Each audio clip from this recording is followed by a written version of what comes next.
Hi guys, welcome to the channel. In today's video, I'm going to show you how you can change app theme on Snapchat. So before getting into this video, must subscribe to our YouTube channel and click on the bell icon. So the first step you simply need to do is to open Snapchat. So once you open Snapchat, you simply need to click on your profile picture on the top left, and then you need to click on Snapchat Plus. Here you can see option of app theme, click on that, and here you can see different themes.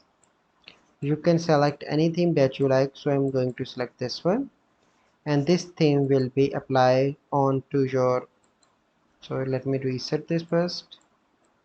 So it will be a basic, so let me select this theme. Okay, and after that this theme is activated on your Snapchat, as you can see that.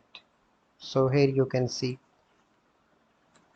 So this is the simple process by which you can change app theme on Snapchat. So I hope you find this video helpful. If you find this video helpful, must like this video, subscribe to our YouTube channel for future videos. We'll see you in the next video. Thank you. Have a good day.